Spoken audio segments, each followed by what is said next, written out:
Well, build my gallows and build them high. Makes a long time climbing before I die. I want the chance to spit in his eye. Well, they gave me bars, but I can see between to a dusty yard and a long gone green. They call that freedom, if you know what I mean. And I drown my sorrows, but the whiskey's gone. I'm sober as good. Hello, everybody. Welcome to Longbangers. This is episode 152. I'm Matty, joined tonight by Colin. Colin, how you doing? I'm very well. How are you? I'm good. Aye, tired. Been a busy weekend. We were speaking before we recorded, telling you about the dog getting knocked down on Friday evening, which was a bit of a fright for us all, but he's all right by the look at it. So, some gruesome photos to go. Aye, some gruesome photos. I'll not share them on Twitter. Everybody needs to see that. Aye. But aye, he's on Talking the mend. photos. That's good. It's good he's on the mend. Talking to fucking photos though, just to liven it and lighten up a bit. I was trying to renew my daughter's passport today. I thought I'll do it online, dead easy, eh? Aye. Fucking hell, every time I upload a photo, it was too big in size, the fucking background was too dark or shadows or like fucking hell. I mean, the photos I went through and websites I went on trying to reduce the pixel size of photo and all that. Fucking hell. It's like they should just say we didn't want you to renew it online. Do it another way. Just fucking post us it because it's obviously easier for them. Yeah, like you say that, my experience was totally different. We did it when first time. Aye. Really? I'm not joking. I'm no can say that we came up with them or anything, but because those things are frustrating as anything. Like upload a picture size and it tells you minimum or maximum this megabytes or whatever, and you're fucking how'd you can like I don't even care if you can set it to your phone to say can you make it a maximum of this so I can fucking use it for my passport. So you like you say you're trawling about websites saying how do I shrink this or make it bigger, and normally you search that it's different results that you get. Aye. I was in Paint cropping it, fucking everything trying to get it, and then it would go past the size. It's fine now. It's poor quality photo. It's the same fucking photo. It just cropped the shite out of it. We had to do it for Ken Mind Hibs did the cutouts for the COVID season. Aye. We got my old man one of them. I had to do the same for that. It was like fucking wrong size and everything, and try to compress it and that. That fucking nightmare. Absolute fucking nightmare. I think I might have put those limitations on it. Surely you want it to be a really good picture that's on. So like a high quality one would be better than a shit one. I don't know because all they do, as you say, they just fucking stamp it into the book. Eh? It's not like I don't know. So I fully anticipated that kind of palaver when we did it, and I was like, post office date for you. Like the post office in the corner for us, they've got a wee booth for it. The day or the paperwork, the photo, take your old passport away, the whole bit. It's maybe like £80 or something. I was like, just fucking go and do that, and you can. It's right. I'll go and you'll get it right back. I don't want that. It was only 49 for the kids ones because of the 5-year renewals. Aye. 49 for an online renewal for a kids one. But aye. Hopefully I'll get my money back at the referrals to the Monzo account. If anybody wants a link, tweet to Longbangers and I'll send you one. I need to set one of them up as well. I'll use your link. You made about 70 quid for it, so there's the quick bag group. We'll see. Hilarious. Arrived yet. It's a Hibs podcast, Aye. It's the end of the season, to be fair. Right, so what we talked about tonight, apart from passports and Monzo, and dogs, and right, new manager. So we'll cover that, and we want to pick up on some of the stuff that we said at Ron Gordon's press conference as well, which we'll go into a wee bit more depth as well. So start with the manager. Colin, you were on Graham Spears' podcast through the week there talking about Lee Johnson being appointed the Hibs manager. What are your thoughts on the appointment, and I suppose probably worth talking about the process to get him appointed as well? I'm quite happy with it. As I've said elsewhere, that I don't get too wrapped up in all the excitement prior to it. So Roy Keane and Daley Thompson and all that, I'm not bothered because it's like it's all paper talk and all of that, and there's no point getting too excited. Like we've been caught here before, even back to Stevie Clark when he was going to come in, and it was Colin Calderwood, and even Mowbray. Mind it was the boy Kernahan. Aye, is it Alan Kernahan? Is that his name? Alan Kernahan. Aye.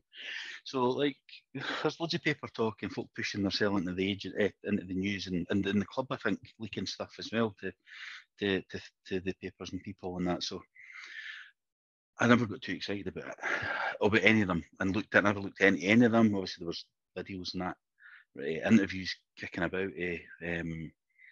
other managers and all that. I didn't really bother listening because they'll say the same fucking stuff in these interviews anyway. So, but now that I've seen who it is, and I've seen he's only young, like he's younger than us. I think he's 40 or 41 or something, and he's managed 450 games in the English lower leagues, but Championship mainly. So although he's young, he's experienced manager. It's less than 10 per year on average for his age row. For his lifetime. What's that saying about him? I know that's some stat that'll get drawn into some point. But I mean, in reality, he's going to manage 500 games this season. Aye, the season coming, which is for his age is a lot of games. Because I'm sure, like even like Alex Ferguson and that only clicked up 1,000 games when they were fucking well into their 60s and 70-year-olds. Aye, him and Wenger and that. So he's like halfway there already, and he's only 40. So he's well experienced. So hopefully he brings that experience in, that knowledge. I think I read he's got 3 family members that are chief scouts at other clubs, or 4 clubs. I don't know what clubs they are. His old man's obviously an experienced manager as well. So he would appear to have a good sort of good inner circle, if you like. Who was his old man? Knowledge and experience. Gary Johnson. Oh, was he? Mental shot, Scottish. Aye.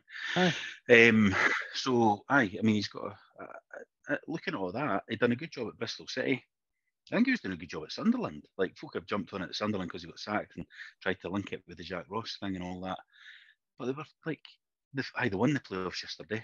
Yeah. Well done to them. But they were second or third when he got sacked. They might not have needed to go through all that stress and Trafalgar Square parties if they just stuck with him. But I'm quite happy with the appointment, actually. Aye, good. I have zero knowledge of Lee Johnson, really. I knew that he'd taken over at Sunderland, and then just kind of had looked up a wee bit of his record. I thought, well, you better make a bit of an effort to try and find out what it's like. But I'm kind of got to the same point as you, but you kind of wait and see what a manager does when they come in, rather than necessarily what they've done before. I think it's not a bad barometer, but I think the circumstances at every football club are different. The circumstances it's coming into Hibs will be different to what they were at Sunderland. But I kind of quite like the reputation he had for that sort of attacking football. That seems to be something that he's delivered.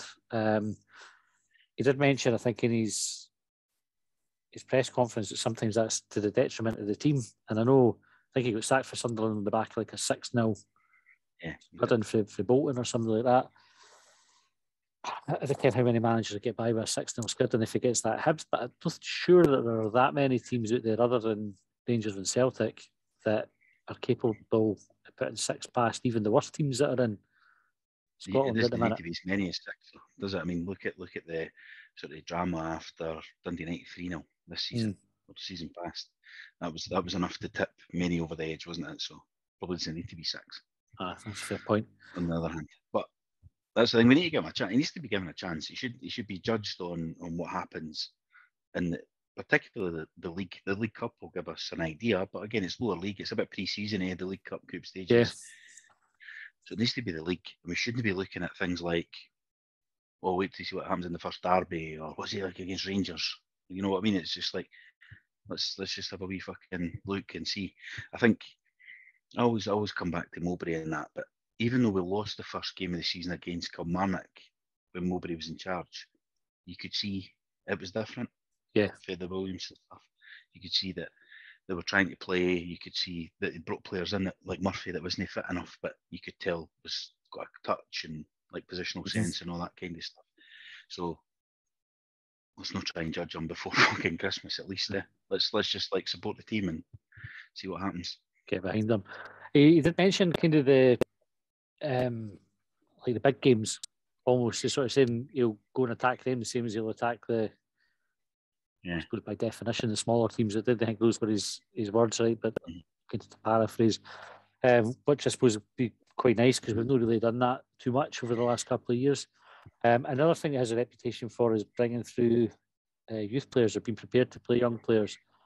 I don't know how much of his sort of press conference stuff that you saw, but he got asked about that, and he said that yes, he was keen to do it, but the players have to be good enough. He says it's no youth club, which I thought was quite a good way to look at it. You know, like, yeah, I'll play them, but only if they're going to actually play at that level that we need. I mean, that's it, and that's good. That's right. He has got apparently experience of doing that and track record, doing that. But we've got we've got a decent under 18 team. But it's under 18s and the laddies, and we saw last week when they brought 4 of them on, they looked all right. Nobody done anything wrong, but they looked like wee laddies. And if we were to play the 4, they would just get kicked up and down the place.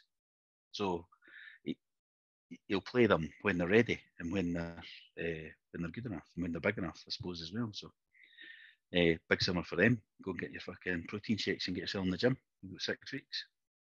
Aye. What did you think of the reaction when it was announced? So it was leaked, wasn't it? Like the day before, it was like all over the press for what was going to happen, and then it's a bit rubbish that they leak it like that. I don't know why they do that. I suppose it takes the heat out of it when they actually announced it, because the anger was already out. Because there was a bit of anger, and it was a bit embarrassing, really. I was a bit embarrassed, like on behalf of whoever was on behalf of. I don't know. I was embarrassed that some of the posts I saw and the comments I saw, because I thought, put yourself in the boy's shoes, Johnson's shoes. If he was going to read that, or his family are going to read that, and you think, can't nothing about him. And they're like, because he's no the boy that they thought they wanted, they're just slating this guy. Is just a wee bit like, you're a supporter, but you're not being very supportive. That's how I took it. So that was I was just a wee bit embarrassed. I thought the hype about the boy, Daley Thompson, was a bit. I think a lot of it was down to the comment he made against Rangers. Rangers, but they trolled him a bit. Nobody really, and it was funny, but nobody really knows how good Malmo are, or like nobody's a Swedish football expert, are they? Like, is there a Swedish football equivalent to that boy that can't about? The boy can't remind his name, but anyway, we'll move on. So like we never had anybody coming out like Malmo. They're fairly famous. They appear in the Champions League qualifiers. I don't know if they're that fucking good or not. If he's that good, then somebody else will be signing him soon, and then that might tell us we were wrong not to try and sign him. But I just think that folk got themselves that excited, and whoever leaked that to the Hibs end made a mistake, because it got the fan base on a roll there, assuming it was him, and got that excited, and that was the mistake whoever leaked that made. It's interesting because there was him and there was Roy Keane were probably the two that caused the biggest douche. And I suppose the problem with that is it kind of then leaves the club on a hiding to nothing, because if we're being totally realistic about the size of club that Hibs are, we're not going to get, you're not getting Arsene Wenger in, or try to think Pep Guardiola or Jurgen Klopp or anybody kind of like that. Even somebody like Daley Thompson that chucked his hat in the ring, he's obviously kind of, if he was going to take it, he would take it for a lot of money that Hibs haven't got. Do you know? So, it's just like what market people think Hibs are in when they're going searching for a manager, and these sort of demands that they place on the club.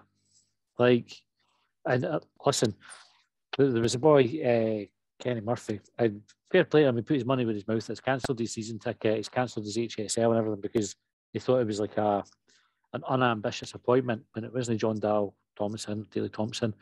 And I'm loath to kind of criticise him for the gesture. You know, like I think fair play if that's how you feel about it. You put your money where your mouth is. But for me, I would say, like, who would have been good enough? Do you know, would it have been Daley Thompson? Is that all you would have settled for? If it wasn't Lee Johnson and it wasn't Daley Thompson, we came in with Steve Cram or Steve Ovett. Something like that for that era. the football manager equivalent. Would they have been good enough, if there's somebody in between Lee Johnson and John Dale Thomason, would they have been good enough, or would they still have been, fuck, it's not ambitious enough? I just think, where do you draw the line? And the thing Ron Gordon said was folk weren't happy, but they weren't in the room going through the interview process and everything. I think that's like an important thing to remember, because I've interviewed plenty of folk in my working career, and I've interviewed folk who think they're a stick-on for the job as well. Do you know, they've been good in the job that they're in. They've come in at the interview, they've had a shite interview, and somebody's outshone them and got the job. And you come away, folk would question you and go, really? And then you can sit them down and say, well, here's the score in for the interviews, and that's why I think that person's the right person for it. I've been the person in the interview, my new fucking boss. I was telling you the other week, like, interviewed me years ago for a job, and I was shite that day. But I know I was shite that day for the interview. That's just the way it goes. Like, we don't know. As you say, that process for the interview was what? They met them in London and all that, and I think Johnson said it was meant to be an hour, and it was like 3.5 hours or something. And then the board meeting was 6.5 hours. Johnson interview to get through past the rest of them. 6.5 hour interview. Fucking hell. What are they talking about? So, I mean, you've got to say that they appear to have taken their time. In the process, they've got somebody who has a history of playing attractive football, playing youth players, experienced manager, and young, with Scottish links, because he's half Scottish or something, isn't he? So, it's like, well, what box have I not ticked here? Like, is where I'm looking at it. Obviously, give me 3 months, 4 months when we lose the first derby and that, but we'll see what we're saying then. But you know what I mean? It's like on the face of it, like, what box have I not ticked? And in a way, everybody's entitled to their opinion. I just don't know how they get to their opinion. I don't know how they arrive at that. I don't know how you arrive at this guy's not ambitious enough. Why? Is it because he's not a foreign name? Or because Sunderland's not far enough away? Or what other reasons I've seen? And it's just a wee bit like, you know what I mean? Can we start being, instead of being negative all the time, can we maybe just try and be a bit more supportive about it? And give them a chance. Like they're coming straight onto the back foot. He's coming in thinking he's second choice, or getting made to feel like he's second choice, despite the fact he doesn't appear to be second choice. Just like, how shit, your tweet the other day, wasn't it? It says, I can't remember exactly, you say it, but how shite must it feel to come into a job? Finish it for me, I can't remember what the rest of it was. How shite must it be starting a new job, getting called shite because you know the man that everybody wanted for a week, or like for a week, they only knew about for a week, or words to that effect. Because it's true, because there was not one person that was, or maybe Liam for it down the slope, because he's got a wee knack for calling it a left field manager. But nobody was saying get Daley Thompson in early doors. He wasn't in the reckoning. It wasn't like Daley Thompson or nothing. It was only when he was reported as being interested that folks started getting excited about it. And that was only after the excitement that everybody was demanding Roy Keane had calmed down, because Roy Keane obviously wasn't getting it. So Roy Keane wasn't even interviewed, though, by all accounts. It was just him and his team punting that to the papers. Like, it wasn't, hasn't even spoken to him. And it got everybody worked up. And I was glad they let that die down a wee bit before they appointed somebody, because otherwise that would have been used. Because they wanted the celebrity name.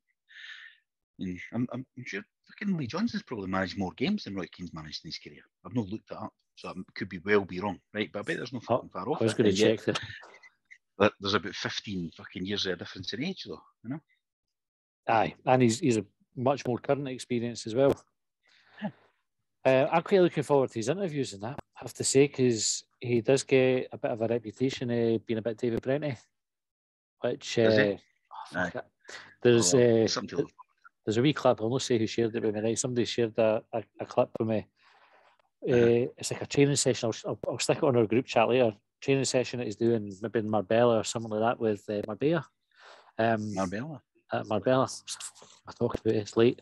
Marbella with must have been Sunderland, I think. And it's very, very like the first 5 minutes. Probably you're like, could easily be watching The Office. Easily. But that was a wee bit like that though. Brendan Rodgers, when he first went into Liverpool, they'd done they had a camera crew following him. Yeah. And folk were slagging him off for that as well. I think it's maybe the modern manager way. Like, and Yeah. I like to think it is, because I fucking love the Office, and more power to them. If that's how folk want to kick about, it's great. There's a wee bit he sings something, and it's like I need a hero or something like that. But he's going to be a hero, and he goes, "Oh, that's not it." And it's like that. She's not dead. That's what I can think of it. It's not dead. But I quite like what he had to say in interviews and that. I liked what he had to say. It definitely came across like very sort of jargony. And I think I listened to a podcast. Oh, it was Hibs Talk, where they had the boy from the Roker report. Podcast. The Roker report, who was saying like, if you're winning games, that everybody will lap it all up, but as soon as you're losing, they'll be like, "What the fuck is he talking about?" So it kind of like positions of maximum opportunity at Pomo and things like this, which you'll either love it or you'll hate it. But do you know what? I think a long time ago, if we're winning, need them on. It's when we lose a game, and because that's when it's always came out with the Yogi stuff, his voice and his accent, and the football people again and all that stuff. That's when it's only when you lose games that people pick you up. I'm glad we lost the first goal early because. Takes away the fear. What was that picture? Takes away the fear. Takes away the fear of losing the early goal. Okay, hell. Glad we got relegated because it took away the fear of being relegated. Fuck off, Butcher, you fucking prick. I know. But that's the thing, is if we're winning, still get picked up on it. That's the fact of the matter. Aye, it's one of those ones that if they come back and won 4-1, and he says, because we were worried about losing the early goal and we lost it and we kicked on, folk go, he's right there, because we go beat that game, but goes prick. Aye. Use the Pomo as well. Aye. I stopped really kind of paying that much attention to managers' interviews because you just play virtually the same one. It's like to have a stock one for a defeat, a stock one for a draw, and a stock one for a win, and you can almost just kind of plug them in. And the lie as well. Do you know, like they'll outright lie in interviews. So do not listen. I never listen to them anymore. Because one reason, home games, I put Radio Scotland on, and I'm usually home before they get into talking about the Hibs game. If they do, but if they ever do, you're right. The interviews are pish. It's crap. I don't know why they bother. Just like wasted time because the manager knows they're going to get fucking picked. Aye. Like whatever they say, the words are going to get picked to and used into context and all the rest of it. So interestingly, I just watched the football this afternoon, and they were on the pitch interviewing them at Man City, and Grealish came over and was getting interviewed by the boy. Is it Jones, Dave Jones, and then Ika Richards, Gary Neville, Roy Keane, and Jamie Redknapp. I was like he was having a chat with boys, football players, rather than getting interviewed. Aye. He was talking about his Hibs podcast, but he was talking about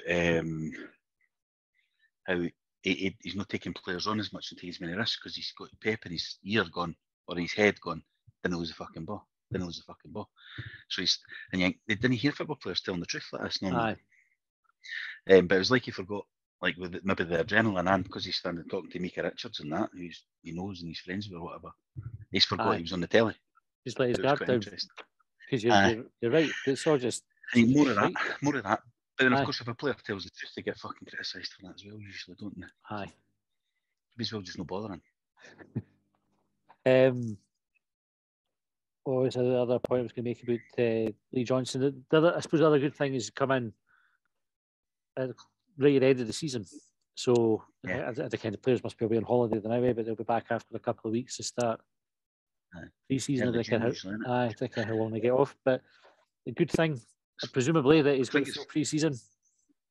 Aye. So do you know, like, I didn't know this till I was looking up stuff for it in that podcast the other day. He's never taken over a club at this stage of the season before. He's only ever went in. His 3 clubs he's been at, he's went in mid-season.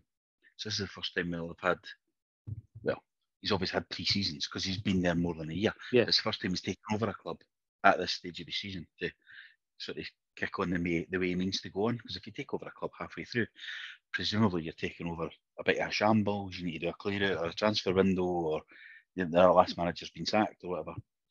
But this is he's coming in with a fresh start, I suppose. He's got the whole summer to go and get his targets. Interestingly, they seem to have changed that as well. I don't know if you had that on your list to talk about, but they seem to be talking about him being the forefront of the recruitment.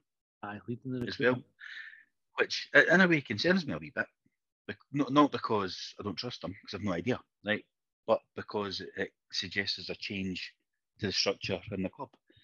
Again, and you think, well, like all the years ago, we went, you went into the club and presented the thing about you and the other guys went in with the Hibernian way. The Hibernian way, yeah. Where it meant that, we know managers got to be passing through, right? They're going to be passing through, that's fine. But this is the club structure. They need to fit this structure, this culture. There'll be a transfer committee or structure with coaches and a director of football who will be consistent. And you'll come in with your coaches and you'll fit with them and you'll work with them. And that worked really well with Stubbs and Lennon to an extent, although you could argue Lennon was gone and Brian Bodies in for like Ambrose and that probably never came through that.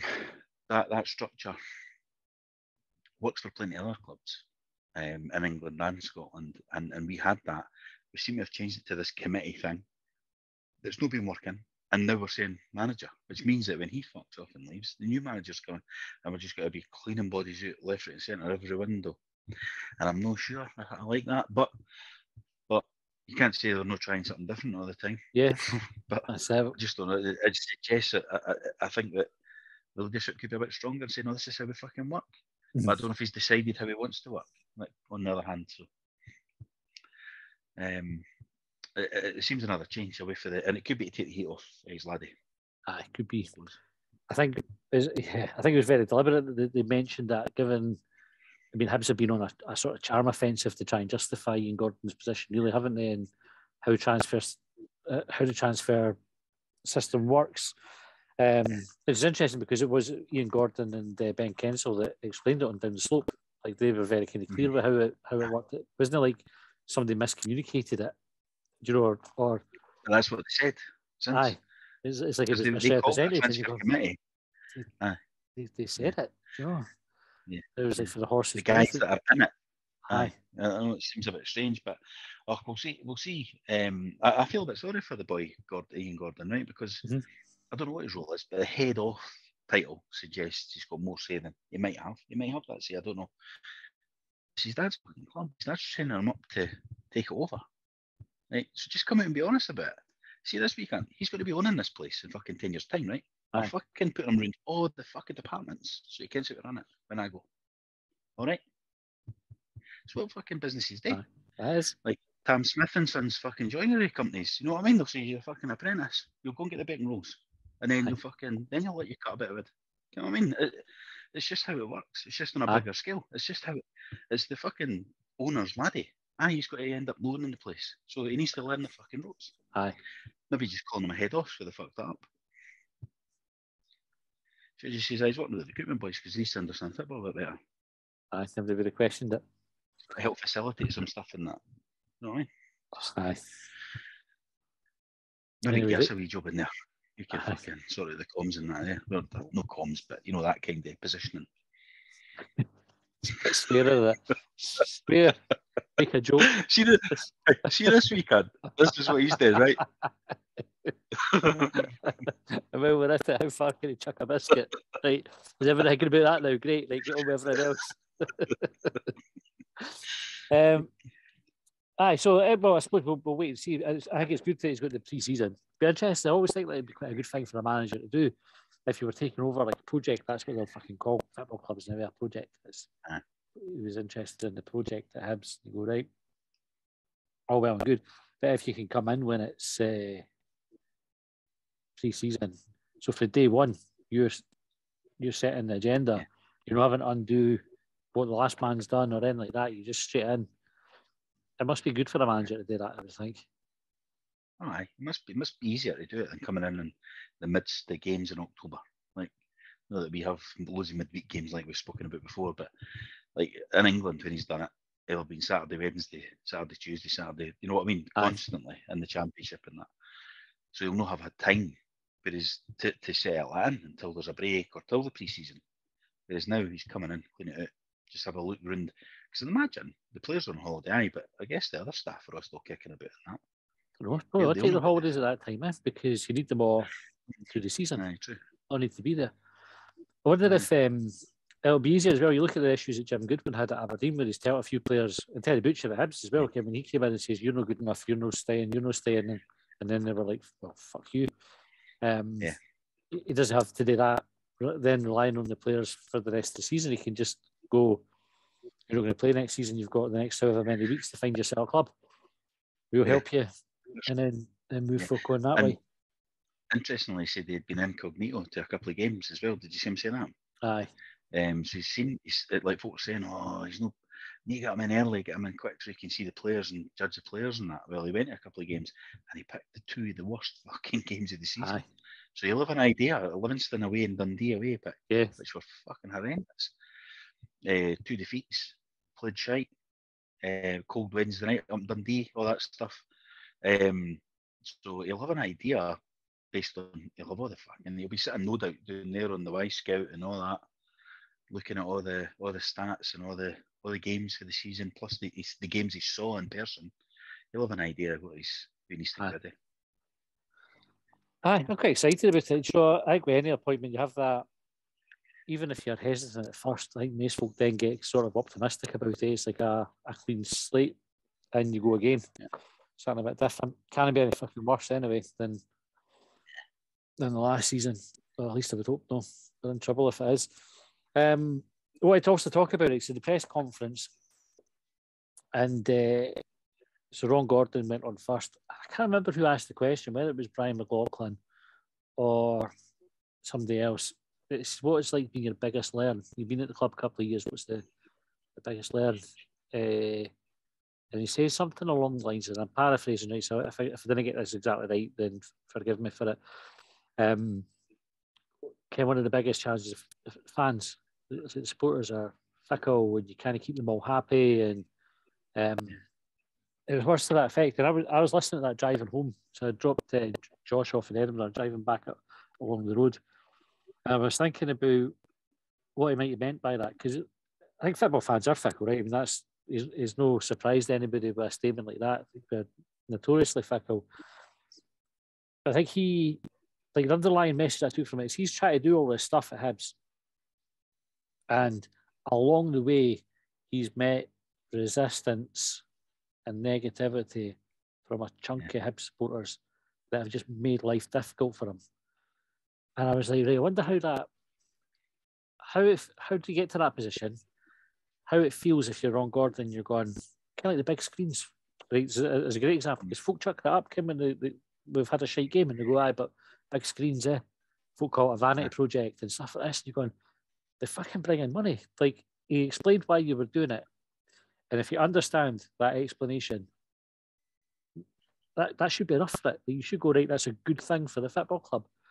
Folk were resisting it. Folk were calling it out when he announced that he was going to do them, even though he explained how much money they would bring in at that moment in time, why it was important. That I want big screens. Well, it's a product on the park that's important, and he's acknowledged that is important. Do you think that's a valid point that he's making? And if so, why? I do. I think it is a valid point. I mean, it wasn't quite how you rattled them all together as if he went on some kind of tirade. He didn't. He didn't at all. Yeah. It was like his biggest learn was the fans, and I know you can't, get them all happy all the time. And then he said, "Well, no football fans are fickle." So it wasn't like a fucking line them up and I'll shoot them all sort of style thing. But he did, and I think he's right in that. If you look at, I've had conversations with folk like yourself included, but others that are nailing this outside of the podcast, that anytime Hibs put a post up on Twitter, for example, they get fucking hammered, like for a small band of people that must, like, you lose a game and it's like, don't dare post anything, Hibs, right? And as soon as Hibs post something, they have a go. But if Hibs didn't post something, they would also be saying, why is Hibs no fucking real statement? And it's like you can't win with some folk. And in a way, it's like, I kind of tongue in cheek in the group chat last week said that it's almost at a stage where I'd be thinking, you know what, can we just cut them free? Like, and just say, like, see if they want it, see if they like it. See you later. Like, we'll just, what's your client reference? I mean, just like say blocked, can't buy a ticket, right? Just it's fine. What we want to do is we want to build, and we want to get, we want to advance, and people are happy with us bringing more money in commercially. I know you're not bothered about us bringing more money in commercially.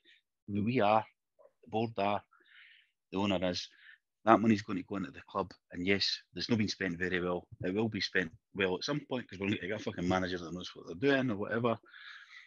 But you're not happy with it, so that's fine. Thanks for your time. Thanks for your service. See you later. Get yourself down to Edinburgh City. Back. How much is the scene type for there? We'll give you money for that. Because it drags everybody else down. It's like what, and I'm close to saying like that. You know that wee phrase, and I'm not saying that like this, but you know that phrase that goes, "Then it never argue with an idiot," because they'll just drag you down to their level and beat you with experience. Aye. It's a wee bit like that, and that you think, can I fucking remember these folk? Like, they're never going to be happy. They're just going to continually give negativity and drag everybody down into it, and boil fucking arguments about fucking Jack Ross shouldn't have got sacked, or should have Sean O'Leary should have got more time, or shouldn't have, or Hibs should have fucking not put big screens in, or what we doing with this hospitality studio? Why are we having to pay £200 behind the goals is free, and all the other fucking shit that they go on and on and on about. Like, just see you later. Thanks very much. Goodbye. Like, how much money are they bringing in, and how much time and negativity does it cost to try and help them and resolve it and keep them happy? Weigh it off and decide if it's worthwhile or not. I think definitely no. And but if it's a business, if it's run as a business, businesses do that. Right? Businesses go, these customers have got money. Sky do it. Sky will come out. Don't like that country. No, we're not keeping him. No, we're not giving insurance companies do it all the time. Yeah. Insurance companies will give you a quote and they'll go, fucking, it's 3 times as much as it was last year, and you phone up and say, oh, I'm going to cancel, and they're going, fucking good, cancel, because the reason we made it 3 times more is because we didn't want you anymore. You're no demograph or whatever. Correct. It's called cutting the tail in my work. Like, you look at it and go, you know what, these customers, they blow that line, they've not got enough assets or whatever. They've got to either pay us money, but what they pay us isn't got to be worth. Nah, just cut it to it. You'll have to go and find somebody else. Thanks very much. See ya. And that's not what the letter says, but that is the message, and that's kind of what almost I'd be tempted to do with these folk. Just fucking look at them. They kind of are, because it'll be the same fucking 20, 30 folk, and it's probably not that many folk. You look at it, you go, these fuckers are instigators. They folk would just get dragged in on it and like it or reply to it. See, if they'd never done it, they wouldn't like or reply to it. So see you later, guys. But it's less than 50 folk. Probably is, aye. It's an interesting thing, and I think this is one of the things to be clear about is, like I mentioned the boy cancelling his season ticket, right? There are folk there who have the very best, want the very best for the club, right? So they have good intentions with what they're doing, and I think those are the people that we're talking about here. It's not the folk who. For the folk who will challenge and hold people to account, because it's fucking really important that there's a core, not just a core, but Hibs fans hold folk to account. And it's probably right, because we saw what happened with Hearts, right, with Romanoff, where nobody wanted to fucking call him out for being a shyster. We all did it, and we got laughed at. The Hearts fans were like, you're obsessed with us, and you just get a fucking mile off. To avoid that happening, and I'm not for a second comparing Ron Gordon with Romanoff, but it's on us as fans to keep them honest, and to kind of keep the pressure on to make sure that they are doing the right things. But fuck me, when they're doing the right things and it's obvious they're doing the right things, let them fucking do it. I think that's a bit. Yeah. So the folk who are challenging and making sure putting that level of scrutiny on them, more power to them. The folk who are putting that level of scrutiny, finding out what the answer is, and then still deciding, I'm still going to fucking push ahead with calling them on the con, or fucking moaning about another sponsor coming in, or all the rest of it. That's not healthy. It's not healthy for the club. It's not healthy for the rest of the support. And I'm sure it's not just Hibs fans. Another thing is folk that complain about the football being shite. Fair enough, complain away, because it was shite. Yeah. We complained about it on here. We moaned about it. That's what football fans do. You're well within your rights. You pay your money, get your season ticket, or walk up, or whatever. We've watched games where we've not had a fucking shot on target, and it's fucking shite. And you're all right to say that's shite. And you're all right to say that's Ron Gordon's fault that it's shite because it's his club. He carries, carries the can for it. But then they go, that's shite, and he's wanting to sell hooses or build hooses on East Mains because that's fucking bollocks. Or he's taking security over all the assets because he's wanting to strip them all because he's wanting to lend his money at a mental rate, which hasn't happened yet, as far as I know. Or all these things are unhelpful bits. And I just think back to the HSL stuff, though. Remember the HSL stuff when it came out a few years ago? What, 5, 6, I don't know, however many years ago it was.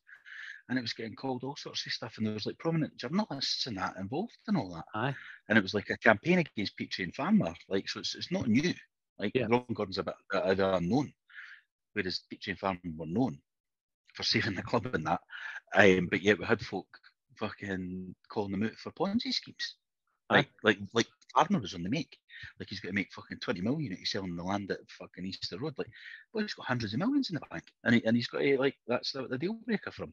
Like, why are we making this shit up? Why are we doing that? Like, let other clubs make that up. Like, let Hearts fans make that up. Why are we making it up? Like, it's fucking nuts. I don't understand it. I can't quite get my head around it. And obviously we could look fucking stupid if in 2 years' time we're in the Romanov situation, right? But at the moment, like, what is the actual? See, even if he is a fucking money launderer, we don't know that yet, right? So, like, let's just fucking let him put money in. Like, there's nothing to say. Is so why we fucking what's the actual basis of the, like, how do people that work like in jobs like we do, like, think they know more than the police for, like, criminal stuff? Like, if we're just making stuff up. This is weird. Most weeks on I just always thought, like, for that point, so imagine coming into a club, and I get it, right? So he's no connection with Hibs. I get why folk are sceptical, and again, absolutely healthy to be going, why is this boy want to buy Hibs, right? What's his end game here, right? We've done it. Yeah, we've done it. We've done these conversations. Yeah. And I think that's absolutely fine. But there's fucking a million and one better ways to make money than, see, if you wanted to make money out of property in Edinburgh, then you buy the football club, just buy a bit of land and build on it. You've got the money to do it. Like, he doesn't need to go and piss off 20,000 folk, in the process. But imagine coming in and putting the amount of money that he's put in to the club, right? So spent on it, whether it's, the money paid to Sir Tom Farmer, or the money that's gone into transfers, or, propping up the club through COVID, or whatever it was, right? Doing that, and then you go, going to make life better for you. Going to have big screens, going to improve the kiosks, so you can get fucking hot dogs and stuff like that, donuts, and that'll be better. Your match day experience is going to be better. Even that, your match day experience is going to be better. Folk went fucking interested, they just want to watch the game. It's going to be better. Like, it doesn't matter if it's no your thing. Just turn up when you turn up normally. Watch the game. Why are we getting opera singers on the pitch? Like, why are we getting? I know what I mean. It's like, fucking hell. Like, trying new things. All that kind of thing. You're going, these are good things, right? So they might not be for you individually, but overall there's going to be folk there that enjoyed that. For good on you for trying something different. If we get fucking fireworks shows or disco lights like Celtic did, or whatever it is, it's to make things better for us that are going. But imagine going with that sheer intention, and you've gone and you spent that money and you've done it, and you've just got folk going, shite, not good enough, fuck off, you're at it. We know, like, so that's not constructive. Constructive criticism usually has a, like, did you think about, or see, when you've done that, what was your thought process? Like, any of the kind of questions, it's just like, that's crap, that's rubbish. What the fuck they doing? Why is he singing on the pitch? Like, nothing like what they would have done differently, or how it could have been better, what could have been the change. Nothing. Just sit and shout and shite. Right. But I do think it's a minority, though. Like, I do. I feel like I'm criticising everybody and tearing everybody the same brush here. I think it's a small amount of folk that are very, very, very noisy about it. Well, I think we said it on the WhatsApp chats. You could probably all ken the names, because you see the accounts they do it. Like, they get shared or whatever, and they get the reactions and stuff like that. So it'd probably be quite easy to do it. I just wonder. I suppose when we started talking about this, I wonder if folk realise when they're doing all that it's destructive. Like, it doesn't help. It's not helping them. It's not helping them. It's not getting them a better football team. It's not changing anything. It's just slowing things down. It's making folk not want to go. It's making, and the football itself has made folk not want to go. And I didn't want to sound at all like I'm going, it's no Ron Gordon's fault we've been shite, or it's no these people's fault that folk aren't going because the football's shite. The football is shite, and I can see why folk have decided, can I want to watch this on the telly, or I'll fucking go and spend the days at the shops. But they definitely play a part. Yeah, they definitely play a part, and it would be good, I think, just to see folk getting behind what we were trying to do. Not blindly getting behind it, but just sort of acknowledging that some of the changes might be for the better. Yeah. Might not turn out that way, but the intention behind them is to make things better. I mean, they've already said that the money commercially coming in has increased. I can't remember his numbers. Was it 50%? I can't remember what he said. But it's came up, and it's now it's closer to Hearts and Aberdeen than it is Motherwell, which it was under the previous regime. Because there was no hospitality suites. It was shite. Bounty Bowls was fucking run down. They were trying to get away at the NHS because it was fucked, and they knew it was fucked. Instead, Hibs have now had to, like, the NHS are like, oh, this is a fucking mess. We can't have this place.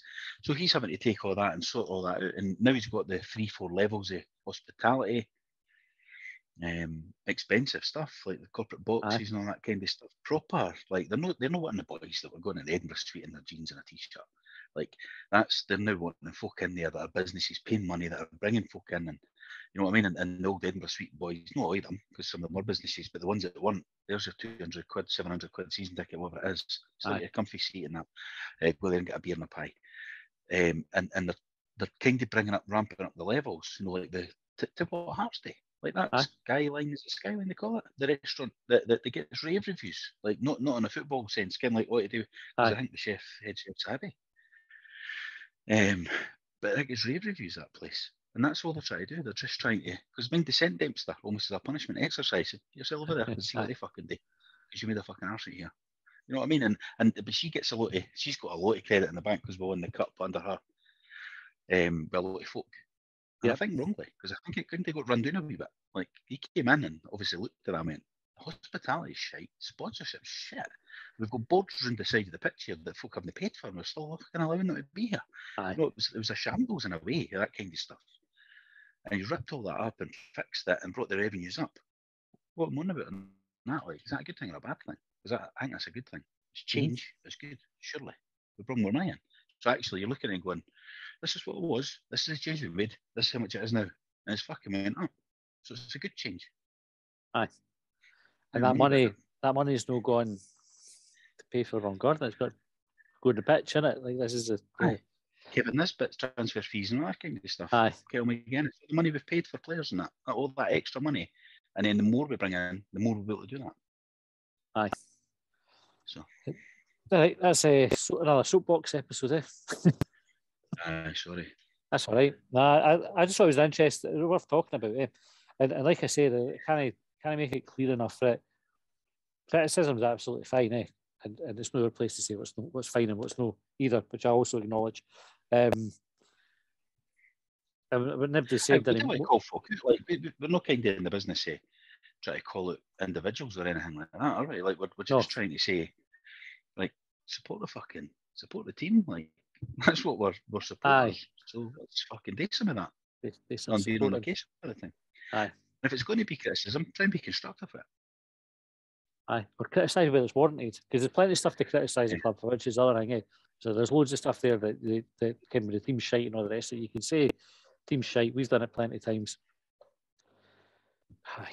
Anyway, just I don't care what we're trying to say, but I just thought it was interesting. I put myself in Ron Gordon's shoes when he said it. Just thought, imagine trying to do that, and you're thinking, is folk are going to love this? This is going to be brilliant, and you've maybe misread the room or whatever.